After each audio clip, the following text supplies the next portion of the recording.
Sabe, galera, recentemente eu tive uma entrevista técnica para a Irlanda e era pra uma vaga de desenvolvedor React, mid-level, né?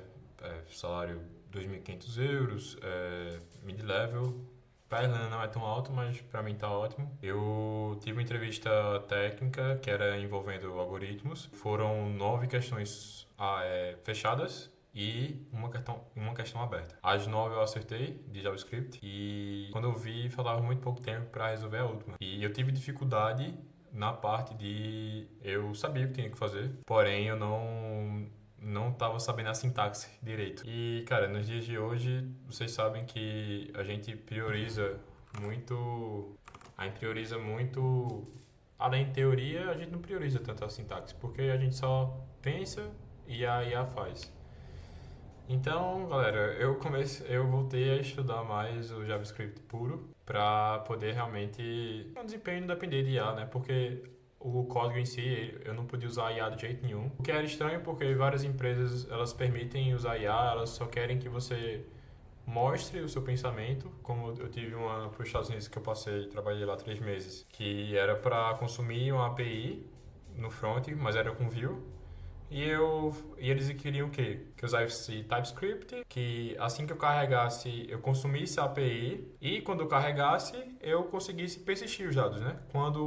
Usando o Pinia, que é o State Management. E o que aconteceu foi simples. Eu falei, ó, aqui eu vou ler a documentação da API para ver como é que funciona. Tinha dois formatos de trazer a imagem, ou pro Blob ou pro JSON. Eu sempre prefiro JSON. E aí eu falei, ó, eu vou consumir a API, vou fazer uma chamada, um get com a API com os parâmetros que eles estão querendo, que ele precisava colocar lá que era um JSON. E aí eu vou trazer essa informação primeiro, vou fazer o HTML para trazer essa informação, vou colocar no Mounted, por causa que no Mounted é quando renderiza a página. Então, assim que renderizar a página, vai ser chamada a API e vai armazenar o estado no ref para a gente poder armazenar o estado persistente. Aí a gente passa esse ref para o Pinia e o Pinia ele tem como a gente usar um plugin do Vue que é o persist. Então a gente, além de guardar na ref, a gente guarda primeiro no local storage e quando é recarregado, essa ref ela puxa o valor do local storage. E aí a gente também usa o Persist, que é o plugin do Vue. Cara, eu passei, era uma entrevista para pleno, muito bom. Enfim, participei lá. Enfim, mas essa aqui foi totalmente diferente. Eles quiseram que eu justamente pegasse isso aqui. Isso aqui é um exemplo, tá, gente? Não foi exatamente assim, com essas coisas, mas foi exatamente nesse formato. Entendeu? Que aqui era o quê? A gente tem uma array de objetos de eventos com o nome do jogo e o resultado. 1-1, 2-1, enfim. E aí o que é que ele queria primeiro? Ele queria o Most Goals Difference, que é o jogo que teve mais diferença de gols, que aí ele queria que retornasse o nome do jogo, Santos contra Bahia, o resultado do jogo, que foi 5-0, no caso 0 para o Santos, 5 para o Bahia, e a diferença, que foi a maior diferença entre todos esses arrays, esses objetos. E o segundo resultado, ele queria o jogo com mais gols. Então, foi, por exemplo, aqui a Fortaleza contra o Ceará, que o resultado foi 4-3 e teve um número de gols de 7 gols, certo? Então, ó, 7 gols. E assim, podia ter muitos outros pontos, né? Como quem foi o vencedor da partida, enfim. E aí, sendo que assim, era uma empresa de jogos online, então eles prezavam muito por performance.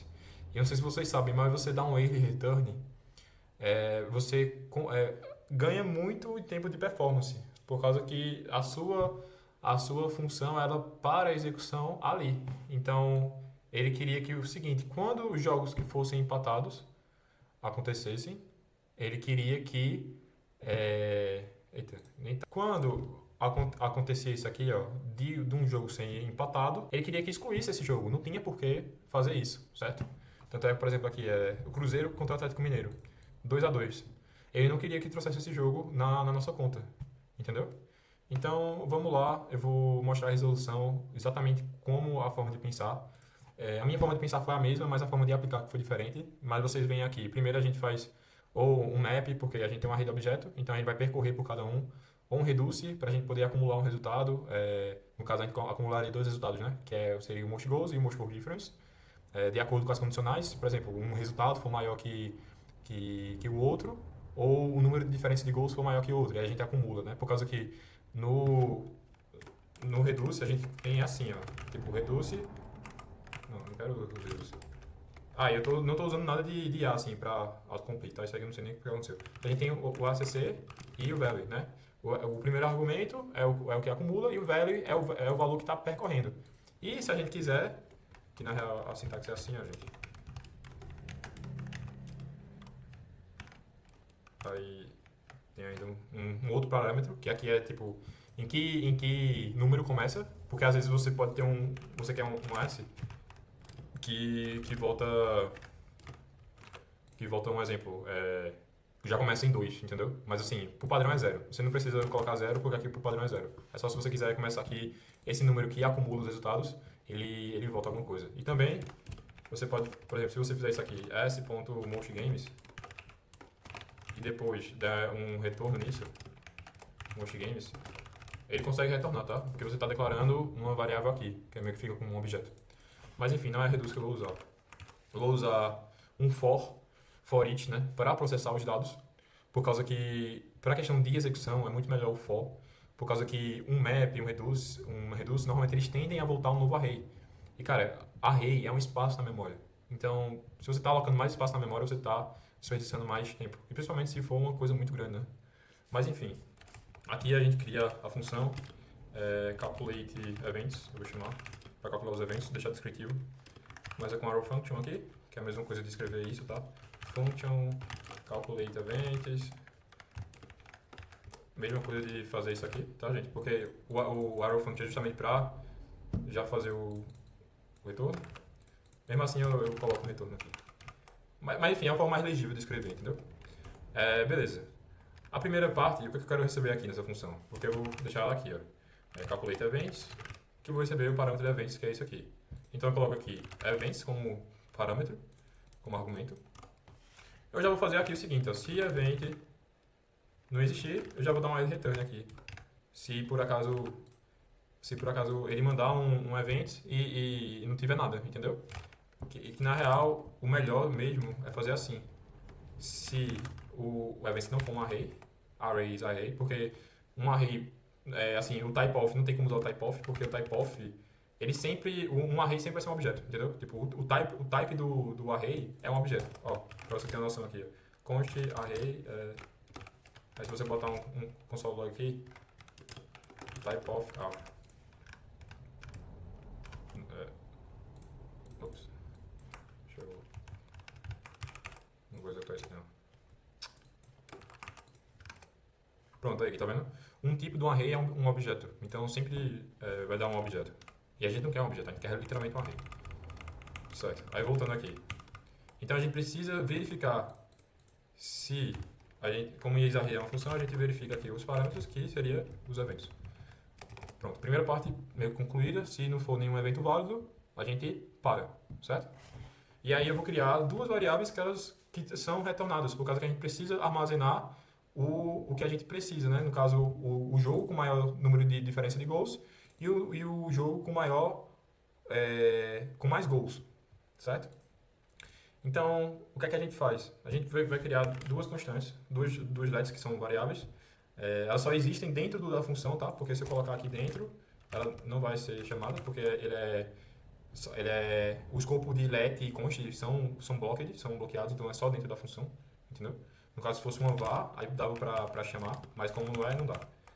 Certo, então a gente tem aqui o let, a gente vai colocar aqui, literalmente isso aqui, multiple difference. Aí vai deixar previsível para o JavaScript. Como assim deixar previsível? Porque quando a gente deixa previsível o retorno que a gente espera, então é muito mais fácil para processar em questão de performance. O melhor mesmo é deixar como nulo quando for um objeto. Mas para evitar alguns erros, eu vou literalmente colocar o que eu estou esperando. Como a gente não está usando TypeScript aqui para criar uma interface, por exemplo, eu vou deixar um retorno esperado para os valores e os valores inicial também, como ref. Tá? Então a gente vai ter primeiro o nome do jogo, que vai começar com um string vazio, o resultado, que é o placar do jogo, porque esse teclado é diferente, é 70%. E por último, a gente vai pegar a diff, vamos botar diff, que aqui a gente bota 0, e o resultado a gente vai transformar em número, tá, gente? Porque esse aqui está em string. E o outro let seria o do most goals. Não. Mais gols, tá certo. Most goals, pode ser assim. Às vezes a maior dificuldade é você definir o nome de uma variável decente. Por causa que a intenção, gente, é sempre que você consiga colocar um código mais descritivo possível. Em que sentido? Que outros desenvolvedores consigam ler, entendeu? Isso aqui eu sei que é só um exemplo, mas é muito importante vocês terem essas práticas. Tá, então aqui eu vou também selecionar, mesma coisa, name e resultado. A única coisa que eu vou trazer diferente é total goals, certo? Que também começa como zero, é um número. Beleza. Aqui isso aqui vai servir para armazenar e depois retornar, porque a gente vai fazer isso aqui, ó, return most goals difference e most goals, certo? Isso aqui vai ser o final. Então, antes da gente chegar nisso, né, a gente precisa processar esses eventos, de como eles chegam. Então, o que é que eu vou fazer? Eu vou criar um for, que um for é uma nossa repetição, ele vai percorrer cada objeto aqui, com os values, né, essas keys de name, result, etc.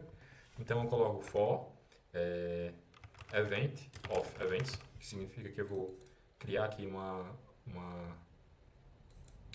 eu posso botar elemento, de eventos, porque aqui eu estou dizendo que cada né, que cada elemento de eventos quer dizer que é esse valor aqui. Por exemplo, el.name, entendeu? E el.result. E aqui a gente abre o laço, certo? El.name, por exemplo. Por que está dando esse erro? Ah, tá. Foi mal. Aqui é o S6, aí eu esqueci. Pronto, aqui a gente declarou a constante element, el. E aqui a primeira verificação que eu vou fazer, é importante a gente saber se esses resultados existem, né? Se existe o name e se existe o result. Então, a primeira coisa que eu faço é um if, aqui, um condicional, né? E aí, o que eu vou fazer? Eu vou colocar em formato de negação, porque eu vou fazer desse jeito aqui, ó. Se element.name, ou seja, se o element.name não existir e element.result, que seria o resultado, só que aí a gente vai fazer uma coisa a mais. O resultado, você vê que ele tem um formato aqui já esperado, que é 1 a 1, tipo um hífen no meio. E tem um método de string que é o includes. O que o include serve para quê? Para ver se existe esse hífen na string, entendeu? Então a gente faz assim, includes, aí abre um string e a gente está esperando um hífen. Legal? Pronto. Aí se tiver isso aqui, a gente já pula esse elemento, tá? Ele não vai processar, não vai fazer nada, ele só vai pular. O continue é justamente para isso, para pular as coisas. Ele passa direto. Tipo, ele olhou aqui, passou direto. Não é como se a gente fosse de 1 para 3, porque o 2 é par, entendeu? A gente não quer número par. Beleza. Aí, voltando aqui. Aí agora o que a gente quer? A gente quer transformar o resultado em números que a gente consiga ler, né? E você vê que aqui a gente tem uma string, novamente, né? E a gente precisa dividir isso e transformar em número. E, tipo, eu já sabia disso, mas como é que eu fazia isso na prática, né? E aí eu vou te mostrar. Aqui eu vou criar duas constantes.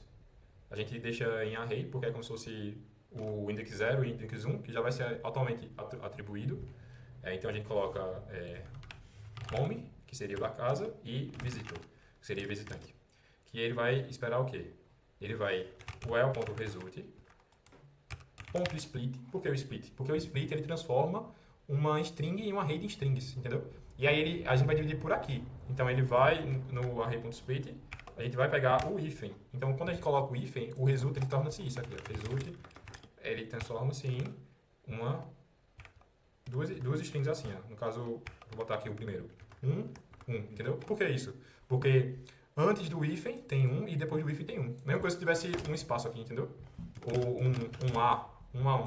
A gente poderia botar tipo um trim para tirar os espaços e um split para colocar o a. Mas acho que só o split já daria certo aqui. Mas enfim, vamos voltar. Beleza. E aí, isso aqui fez justamente isso. Transformou cada string aqui numa array de string, né? Ele transformou numa array de string e a gente quer o quê? Que transforme em número, para a gente poder fazer a soma. Então a gente vai fazer um map, porque a gente vai percorrer cada coisa desse array e já vai dar um retorno, entendeu? Então a gente bota um map e aí eu quero que transforme cada elemento do array no número. Pronto. Fechou aqui. Então a gente já tem o que a gente espera, beleza? Então a gente desce agora e a primeira coisa que eu quero é o número total de gols. E aí eu quero ver se é home, a soma, né, do gols da casa com os gols do visitante. Fechou? A gente já transformou em número, tudo certo. E também a diff, né, que é a diferença. Só que aqui a gente tem que botar um met.abs, porque é o absolute. Porque, por exemplo, imagina aqui esse cenário. Santos e Bahia, a gente está no resultado de 0, 5. Se fizer essa conta aqui, ó, home menos visitor, sem o absolute, o que é que vai acontecer? Vai ficar negativo, e a gente não quer isso. O absolute, ele faz com que o número seja absoluto, não seja negativo, sempre seja positivo. Então, ótimo, beleza? E aí, pra gente ver se é empate, a gente vai fazer uma bolinha assim, que é isdraw, que vai ser assim, se diff, pode botar assim, tá, gente? Ó, diff é igual a zero. Pronto. Se diff for igual a zero, porque não tem diferença de gols, então quer dizer que é empate, beleza? Certo. E aí também, se for empate, não, já vamos botar aqui. Se não for empate, a gente bota dentro do if, né? Se não for empate, o que é que acontece? Beleza? Então, a primeira coisa é o seguinte. Se não for empate e o total de gols for maior que aqui, ó, most goals, então quer dizer que, por causa que isso aqui a gente tá percorrendo cada coisa, tá? E a gente tá precisando fazer justamente essa condicional para substituir os valores daqui. E aí vai substituir tudo ao mesmo tempo. Qual é o jogo que tem mais gols, qual é o jogo que tem mais diferença. Então a gente pega aqui, se o total de gols for maior que most goals, ponto, total gols, que é por isso que a gente vai se basear. Então, quer dizer o quê? Que most goals, que a gente é o objeto, a gente coloca aqui um speed operator só para colocar tudo do resultado, que seria do elemento, né? Então, tipo, já vai mandar o name e o resultado, a gente não precisa fazer isso aqui, ó.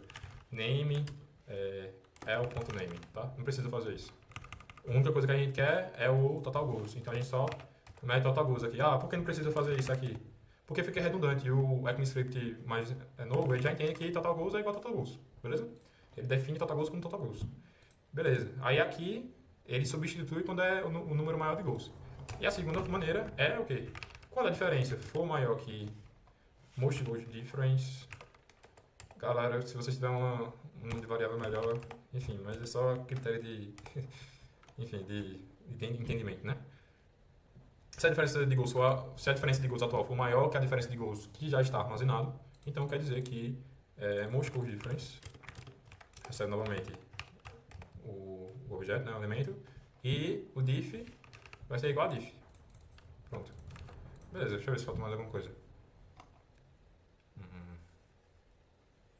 A gente já tem um número de gols. A gente tira. Tá. Beleza. Ótimo, tá tendo um processo bom, porque a gente tira várias coisas aqui de questão. Beleza, então é só a gente passar agora. Aí. Ele imprimiu aqui, ó. O jogo que teve mais gols foi o de Fortaleza contra o Ceará, que foram 7 gols. E o resultado foi de 4-3. E o jogo com mais gols de diferença foi o resultado de Santos e Bahia, que foi uma diferença de 5 gols. E aí vamos botar um exemplo aqui. Sei lá, teve uma segunda rodada de Fortaleza e Ceará e foi de 8-0 pro Ceará. E na quinta vez foi, sei lá, 14-5. E aí, handebol. Fortaleza e Ceará. Pronto, vou botar aqui e vamos ver o que acontece. Pronto, aí, ó. Teve um jogo do Fortaleza e Ceará. Aí, galera, como aqui tá repetido nome, se vocês quiserem adicionar algo diferente, assim, para diferenciar, a gente pode adicionar um index aqui, certo? No for, no laço. A gente tem o index da operação. E também botar com uma data, né? Porque acontece dos times se reenfrentarem. E aqui também, para a gente poder ver o tempo de execução, a gente bota aqui let start time, que seria performance.now, que ele vai ver o tempo que começou. E a gente, depois da função aqui, a gente coloca um end time. E aqui a gente coloca um console para a gente poder, vamos botar no template string. Caramba, esse teclado é esquisito. A gente bota aqui tempo de execução. Execução foi template literals. Aí coloca start time menos end time, beleza? Então, ó, o tempo de execução foi menos de, sei lá, nem sei o número disso aqui. Mas beleza, galera, é isso. Espero que vocês tenham gostado. Infelizmente eu não passei, eu recebi a resposta hoje. Mas é interessante, né? Tem outras formas de fazer isso, como o Reduce, como o Map também, apesar que fica um pouco mais questão de performance, não é tão legal. Mas eu acho que vocês pegaram a ideia. Se vocês quiserem que eu traga alguma coisa diferente, posso trazer. Eu não tenho muita experiência aqui no YouTube, em questão de trazer conteúdo de programação, mas vocês veem aqui, ó, que eu estou estudando bastante todos os métodos de JavaScript, tudo, tudo, tudo. Tô assim, e não tô usando autocomplete e nada, porque eu preciso que isso volte, porque eu, tipo, eu sei as coisas, como é que funcionam, porém, velho, às vezes eu esqueço de como é que escreve, por quê? Porque eu só peço pra IA fazer. E isso é um problema, e eu não tenho vergonha de assumir isso, entendeu? Se eu sei que eu tô com um problema, se eu sei que eu tô com uma fraqueza, que é escrever código, mesmo escrever código, eu tenho um pensamento, tenho um raciocínio, mas, tipo, eu não tô escrevendo tanto código. A única hora que eu escrevo código de verdade é quando eu vou debugar. Por exemplo, tá acontecendo alguma coisa, eu vou lá, coloco os consoles, vejo o que é que dá, coloco um breakpoint aqui, tipo, debugger, entendeu? Essas coisas, padrão, né? Vejo o DevTools, enfim, essas coisas, vejo network. E aí é assim que eu realmente escrevo código, mas, tipo, no geral aqui, principalmente back-end e front, eu sou os dois, né? Eu sou mais focado em front, mas o back eu tô gostando bastante, questão de infra também. Você vê que precisa mais disso, sabe? Desse serviço de regra de negócio, enfim. E principalmente agora que eu estou em fase de entrevistas, é importante cada dia mais focar nisso, entendeu? Porque qualquer pessoa, entre aspas, consegue fazer um programa. Mas quantas pessoas elas entendem de fato questão de performance, questão de como o JavaScript funciona, por que ele funciona mais rápido assim, por que ele funciona mais lento assim, se tem alguma brecha de segurança, se a gente pode melhorar a forma de escrever isso, entendeu? Então, e sempre existe, tá, gente? Se você ver aqui, você dá pra melhorar, não sei agora, mas dá pra melhorar. E, cara, é treinar, entendeu? Por exemplo, aqui, ó. Isso aqui foi eu fazendo as funções só de map, entendeu? Foram 10 questões aqui, não pedi ajuda. A única ajuda que eu tive foi no MDN. Não tô mentindo, tá? Isso aqui é, tipo, isso aqui. O que eu mais tava pensando era justamente isso aqui, ó. O split. Porque esse aqui no map, ele tem a Alice Johnson. Ele vai tirar o espaço e vai ficar Alice Johnson colado, certo? E aí o que ele faz? Ele pega as iniciais como? Ele pega os nomes que foram separados, que aí ficou Alice e Johnson, tipo, ficou separado, né? E aí ele pega cada elemento, pega a primeira letra, né? Que seria a inicial, e bota para maiúsculo. Depois ele transforma e depois ele junta de novo numa string, que é o join. Aí fica a J. Só que ele faz isso para cada um, para extrair as iniciais. Isso aqui foi, tipo, eu só pedi ao GPT para criar questões do nível fácil, do nível médio e depois do nível difícil, para eu poder engessar, assim, tá vendo? Na minha cabeça. Justamente esses métodos de string, entendeu? E aí eu também eu estudei aqui, ó, string, cada uma direitinho, porque, cara, isso é muito importante para você ter fixado assim na sua mente, de fato. Porque assim, eu já sabia que o JavaScript podia fazer isso, já sabia, mas assim, às vezes eu me perdia como é que eu escrevo. Aí eu falei, pô, é tipo você saber falar inglês, mas não saber escrever inglês. Você não saber escrever, entendeu? Mas enfim, é importante também, né? Então é isso, galera. Espero que eu fico por aqui. 28 minutos de vídeo. Obrigado por ter acompanhado e se inscreve, comenta aí e me conta aí se você tem alguma dica de entrevista. Enfim, tamo junto. E eu atualizo também se eu conseguir ou quando eu conseguir.